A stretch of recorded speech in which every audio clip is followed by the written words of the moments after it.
ఇంతకు ఎవరి సోనియా? ఆమె గురించి భారతీయులకు తెలిసిందెంత? ప్రముఖ వ్యక్తిత్వ వికాస నిపుణుడు సి నరసింహారావు చెప్పిన సోనియా జీవన విశ్లేషణ. మేడం,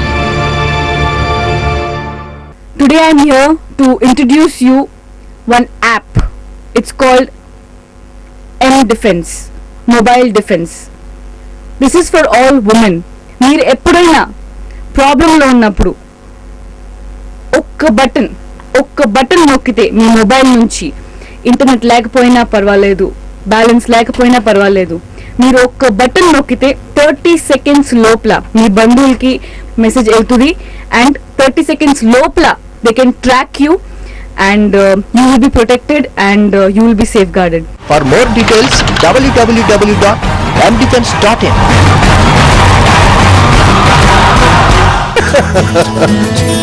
ఎట్లా ఉంది మీ అవధానం నిజ జీవితంలో? మా వేషం కానివ్వండి, మా ప్రతిభ కానివ్వండి, వేదిక మీద కనపడగానే ఆయన సరస్వతి పుత్రుడు. అవును, అంటే అది పుట్టుకతో వచ్చేసింది. చాలా మందికి తెలియదు, నేను 10వ తరగతి ఒకసారి తప్పాను.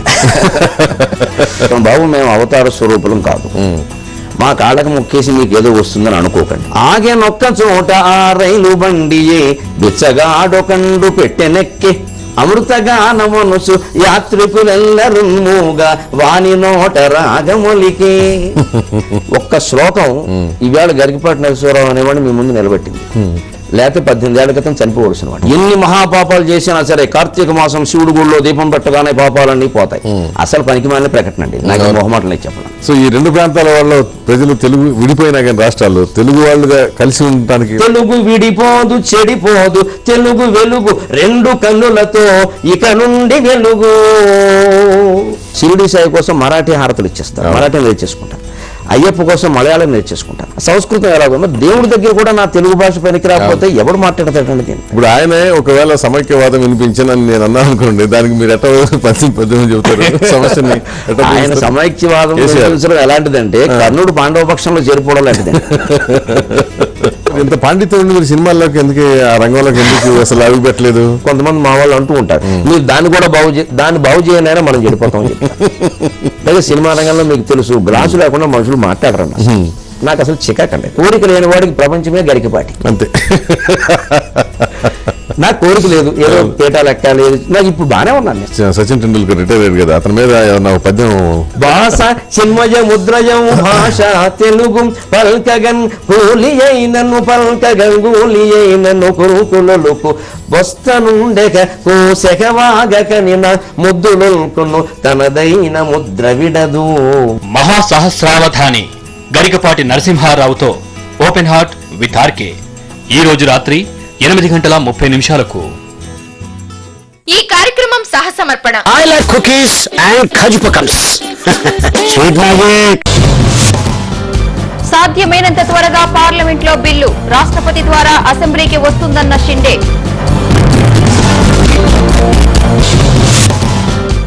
ట్రిబ్యునల్ తీర్పునకు వ్యతిరేకంగా ప్రకాశం బ్యారేజ్ పై బాబు దీక్ష. రేపు రాష్ట్రపతి ప్రధానిని కలిసే అవకాశం. ఖమ్మం జిల్లాలో రేణుకా వర్సెస్ రామ్రెడ్డి ఫ్లెక్సీలు చించివేత, కాన్వాయ్ పైకి గుడ్లు. జోరుగా సాగుతున్న అద్దె గర్భం వ్యాపారం. విశాఖలో బట్టబయలు చేసిన ఏపీఎన్.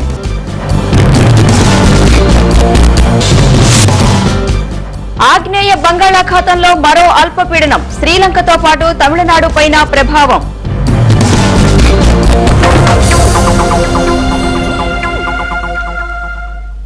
ఇక వివరాలకు వెళితే సాధ్యమైనంత తొందరగానే తెలంగాణ బిల్లు పార్లమెంట్ ముందుకు వస్తుందన్నారు కేంద్ర హోంమంత్రి సుశీల్ కుమార్ షిండే. ఆంధ్రప్రదేశ్ విభజనపై గ్రూప్ ఆఫ్ మినిస్టర్స్ కసరత్తు దాదాపు పూర్తయిందన్నారాయన. ముసాయిదా బిల్లును కేబినెట్ ఆమోదించాక రాష్ట్రపతి దగ్గరకు వెళుతుందని షిండే ముంబైలో చెప్పారు. राष्ट्रपति దగ్గర నుంచి బిల్లు అసెంబ్లీకి వెళ్తుందన్నారు షిండే. तेलंगणाच्या बाबतीमध्ये बैठका आता जवळजवळ पूर्ण होत आलेल्या आहेत. शेवटची बैठक याचा लॉ डिपार्टमेंटचा त्याच्यामध्ये वेटिंग येऊन ती शेवटी आमच्या ग्रुप ऑफ मिनिस्टर्स पुढे येईल आणि त्याच्यानंतर ते कॅबिनेट पुढे जाईल आणि कॅबिनेट मधून मग ते प्रेसिडेंट ऑफ इंडियाकडे जाईल आणि तिथून मग आंध्रच्या असेंब्लीमध्ये ते पाठवतील. రేపటి నుంచి ఇందిరా విజయరథం యాత్ర ప్రారంభించనున్నట్లు కాంగ్రెస్ సీనియర్ నేత వి హనుమంతరావు తెలిపారు. మొదటి విడతగా 3 రోజుల పాటు విజయరథం యాత్ర కొనసాగుతుందన్నారు. పార్లమెంటు సమావేశాల అనంతరం రెండో విడతగా తెలంగాణ అంతటా యాత్ర నిర్వహిస్తామని విహెచ్ వెల్లడించారు. ఆంధ్రజ్యోతిలో వైఎస్ విజయలక్ష్మి జగన్ గురించి రాసిన వార్తలు అక్షర సత్యాలని విహెచ్ అన్నారు. వైఎస్ చనిపోగానే సోనియాకు విజయలక్ష్మి ఫోన్ చేసి జగన్ ను సీఎం చేయాలని కోరినట్లు తెలిపారు. రాహుల్ ను ప్రధాని చేయాలని సోనియా ఎప్పుడూ కోరలేదన్నారు.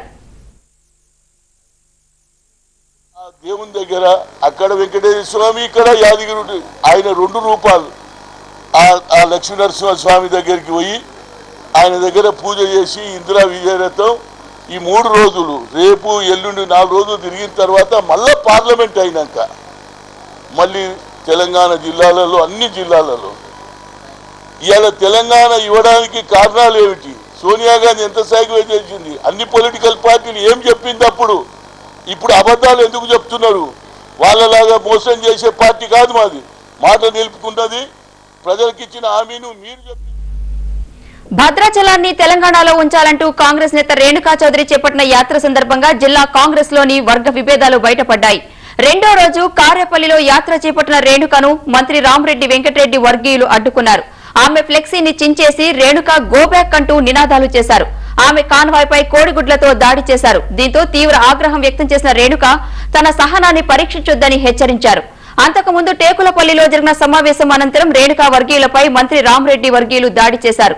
విషయం తెలుసుకున్న రేణుక పోలీస్ స్టేషన్ కు వెళ్లి తన మద్దతుదారులపై దాడి చేసిన వారిని అరెస్టు చేయాలని పోలీసులను కోరారు.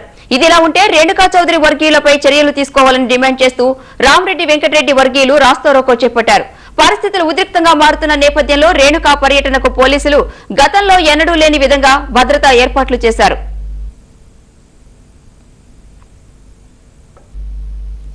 బ్రిజేష్ కుమార్ ట్రిబ్యునల్ తీర్పుపై టీడీపీ పోరుబాట పట్టింది. రాష్ట్ర ప్రయోజనాలకు గండి కొట్టేలా ఉన్న ఈ తీర్పునకు నిరసనగా చంద్రబాబు నాయుడు మహాధర్నాకు సిద్దమయ్యారు. ఈ నెల 4వ తేదీ ఉదయం 9 గంటల నుంచి ప్రకాశం బ్యారేజీపై చంద్రబాబు దీక్ష చేపట్టనున్నారు. ఈ దీక్షకు సీమాంధ్ర, తెలంగాణ ప్రాంతాల నుంచి భారీగా జన సమీకరణ చేయాలన్న యోచనలో చంద్రబాబు ఉన్నారు. ఈ నేపథ్యంలోనే టీడీపీ నేతలతో చంద్రబాబు టెలికాన్ఫరెన్స్ నిర్వహించారు. మరోవైపు ఇదే అంశంపై రాష్ట్రానికి జరిగిన అన్యాయాన్ని కేంద్రం దృష్టికి తీసుకువెళ్లే ప్రయత్నాలు చేస్తున్నారు చంద్రబాబు నాయుడు. ఇందుకోసం రేపు ఉదయం ఢిల్లీ బయలుదేరి వెళ్లనున్నారు. రాష్ట్రపతి ప్రణబ్ ముఖర్జీ, ప్రధాని మన్మోహన్ సింగ్ ను చంద్రబాబు కలవనున్నారు. ట్రిబ్యునల్ తీర్పు వల్ల కృష్ణా డెల్టా ఎదుర్కోబోయే సమస్యలు, పెండింగ్ ప్రాజెక్టుల భవితవ్యం వంటి అంశాలను రాష్ట్రపతి, ప్రధానికి వివరించనున్నారు చంద్రబాబు.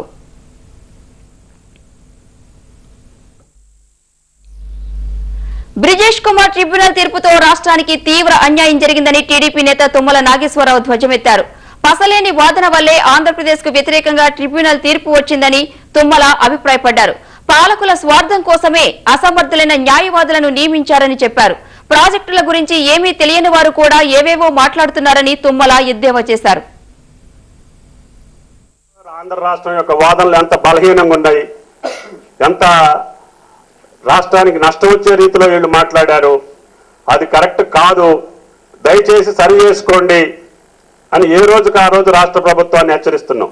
అసమర్థులైనటువంటి అడ్డగోళని, అడ్డమైన వాళ్ళని అడ్వకేట్లుగా నియమించుకొని మీ స్వార్థం కోసం, మీ స్వలాభం కోసం, మీ సొంత కేసుల్లో ఉపయోగపడ్డ వాళ్ళ కోసం, మీ బంధువుల కోసం, మీ బంధుగణం కోసం, వారి యొక్క లాభాల కోసం, వారి యొక్క ఆర్థిక ప్రయోజనాల కోసమే మీరు పెట్టుకున్నారు. ఎర్రచందనం అక్రమ రవాణా చేస్తూ తమిళనాడు కస్టమ్స్ సీనియర్ అధికారి రెడ్ హ్యాండెడ్ గా దొరికాడు. తిరుపతి పోలీసులు ముత్యాలరెడ్డిపల్లె పరిధిలోని అగ్రహారం కూడలి వద్ద తనిఖీలు నిర్వహిస్తుండగా ఎర్రచందనం అక్రమంగా రవాణా చేస్తున్న 3గురిని అదుపులోకి తీసుకుని విచారించగా ఈ విషయం బయటపడింది. కస్టమ్స్ అధికారితో పాటు మరో 3గురిని అరెస్టు చేసినట్టు ఓఎస్డీ ఉదయ్ కుమార్ తెలిపారు. వారి వద్ద నుంచి లారీ, కారుతో పాటు 14 ఎర్రచందనం దుంగలను స్వాధీనం చేసుకున్నారు.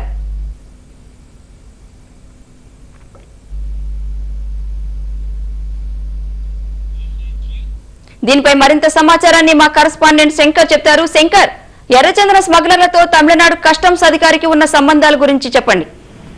రాణి, ఎర్రచందన అక్రమంలో ఇప్పటి వరకు రాయలసీమ జిల్లాలోని స్మగ్లర్లు తమిళనాడు రాష్ట్రంలోని తిరువనవేలి, వేలూరు ప్రాంతం చెందిన స్మగ్లర్లు ఎక్కువ రవాణా చేసేవారు. అయితే వీరికి చెన్నై పోర్ట్ లోను, తర్వాత ఎయిర్పోర్ట్ లోను ఉండే కస్టమ్స్ అధికారులతో డీలింగ్స్ ఉండేవి. వీళ్ళకి అప్పుడప్పుడు లంచాలు ఇచ్చి విదేశాలకి దుమ్మలు తరలించేవాళ్ళు.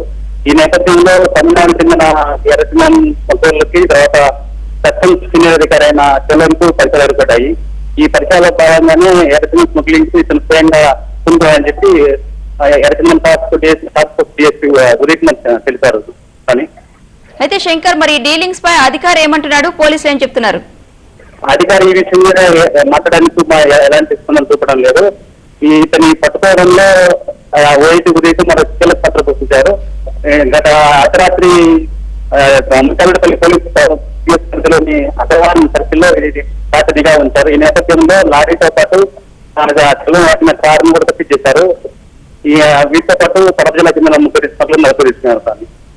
Okay, thank you Shankar.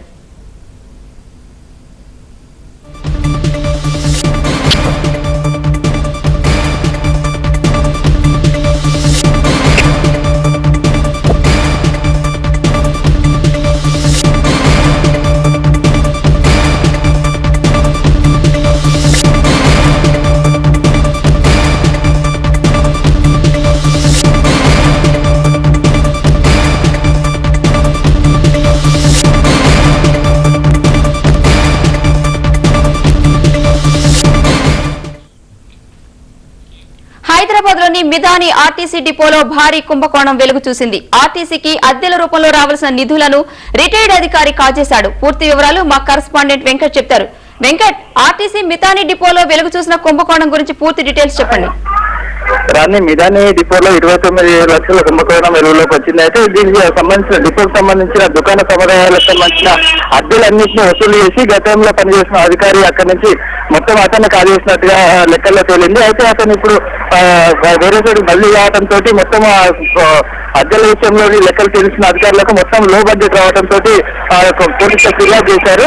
అయితే ఇదంతా కూడా ఫిర్యాదు అందుకున్న పోలీసులు పూర్తి స్థాయిలో దర్యాప్తు చేసి కేసును CCS కు బదిలీ చేశారు. అది డబ్బులు కేవలం ఒక వ్యక్తి తీసుకున్నారా లేకపోతే ఇంకా దీంట్లో ఎంతమంది ఉన్నారు, మొత్తం డబ్బులన్నీ ఏమైనాయి, వాళ్ళకి ఇచ్చిన రిసిప్ట్లు అయితే పక్కా ఉన్నప్పటికీ నగదు మటుకు ఆర్టీసీకి జమ కాకపోవడంతో అసలు విషయం వెలుగులోకి వచ్చింది. దీన్ని బట్టి చూస్తే దీన్ని మొత్తం పెద్ద స్కామ్ లో చాలా మంది పెద్ద తలకాయలో ఉన్నట్లు కూడా పోలీసులు భావిస్తున్నారు. ఏదేమైనా CCS అధికారులు పూర్తి స్థాయిలో అంటే మొదటి నుంచి కూడా రిసిప్ట్లు ఎవరిచ్చారు, తర్వాత ఎవరు అద్దె వసూలు చేశారు, ఎక్కడ డిపాజిట్ చేయాలి, దానికి సంబంధించిన మొత్తం రికార్డు బుక్లు ఎందుకు ఇన్ని రోజులుగా వెలుగులోకి రాలేదంటే కూడా అనేక సెక్షన్లు ఉంటాయి. అనేక సెక్షన్లు కూడా ఉన్న సిబ్బంది కూడా వాళ్ళు ఏం చేస్తున్నారు, ఇన్ని రోజుల నుంచి కూడా వాటిని రికార్డులో ఒకవేళ ఏమైనా తప్పులు ఉంటే వెంటనే ఏ నెల కానిలో లేకపోతే సంవత్సరంలో అనేక సార్లు దీనిలో రికార్డుల మీద తనిఖీలు జరుగుతాయి. ఇలాంటి పక్షంలో మొత్తము రికార్డులను కూడా ఎందుకు చూడలేదు, అప్పుడే పట్టుకుని ఉంటే ఇంత పెద్ద మోసము జరిగేది కాదు కదా అని చెప్పేసి అధికారులు పోలీసులు భావిస్తున్నారు. ఏదేమైనా ఎవరి ప్రమేయం ఉన్నప్పటికీ పోలీసులు మొత్తం వారిని త్వరలోనే అరెస్ట్ చేస్తామని చెప్పేసి చెప్తున్నారు. కేసులో CCS కు బదిలీ చేయడంతో మొత్తం పూర్తి స్థాయిలో దర్యాప్తు జరగనుంది. రాని అయితే వెంకట్, ఎంత సొమ్ముని సూపరింటెండెంట్ కాజేశాడని చెప్తున్నారు, ఎప్పటి నుంచి ఇది జరుగుతుంది? రాని గత 2-3 సంవత్సరాలుగా ఈ అక్రమాలు జరిగినట్టుగా తెలుస్తుంది. మొత్తం గతంలో పనిచేసిన అధికారులు తర్వాత దాంట్లో సెక్షన్లలో పనిచేసిన వాళ్ళందరూ కూడా ఒక ప్లాన్ ప్రకారమే సొమ్మును కాజేసినట్టుగా తెలుస్తుంది. మొత్తం 30 లక్షలు పైగానే ఉన్న కేసు కాబట్టి ఇంకా ఎంత మొత్తం ఉందన్న విషయం కూడా పోలీసులు మొత్తం తనిఖీలు చేస్తున్నారు. ఇప్పటి వరకు అయితే పోలీసులు కేవలం ఫిర్యాదు వచ్చింది. ఫిర్యాదు రాగానే స్థానిక పోలీస్ స్టేషన్ లో ఉన్న మొత్తం వాళ్ళు వెరిఫై చేస్తే 9 లక్షల్లో పెరుగుతుండటంతో వెంటనే ఈ కేసును CCS కు బదిలీ చేయాలి. ఎందుకంటే లోకల్ పోలీస్ స్టేషన్ లో ఏదైతే 30 లక్షలకు తక్కువగా ఉంటే దాన్ని వెంటనే CCS అధికారులకు బదిలీ చేసే ఆనవాయితీ ఉంది. దీంట్లో వెంటనే CCS కు బదిలీ చేసి మొత్తం రికార్డులు వెరిఫై చేస్తే మొత్తం ఏదైతే సొమ్ము మొత్తం మరింత పెరిగే అవకాశాలు కూడా కనిపిస్తున్నాయని చెప్పేసి మిధాని డిపో సిబ్బంది చెప్తున్నారు. మొత్తం మీద సొంత డిపార్ట్మెంట్ లోనే అనేక లోపాలు ఉన్నప్పటికీ ఇన్ని రోజులు వెలుగులోకి రాకపోవడం ప్రధాన అనేక అనుమానాలకు తావిస్తుందని చెప్పవచ్చు. రాని right Venkat, thank you.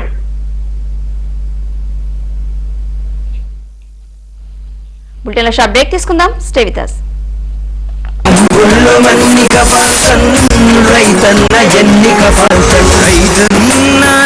Falcon ఇది పంపు కాదు, పాతాళ గంగ. Army protects the nation, engineers build the nation. We think, we believe and we achieve. We make the impossible possible. Students, it's time for you to showcase your talents in different fields of engineering. ABN Andhra Jyoti proudly presents Techno Challenge, a state level technical competition. A stage is set. So, grab the chance to present your engineering projects at ABN Andhra Jyoti Techno Challenge 2014. For more details, visit www.abnajtechnochallenge.com. For queries, mail us at abnajtechnochallenge@abnandhrajyoti.com in association with Taruni Media. Bullet Raja speed సరిపోలేదా? సోనాక్షి సైఫ్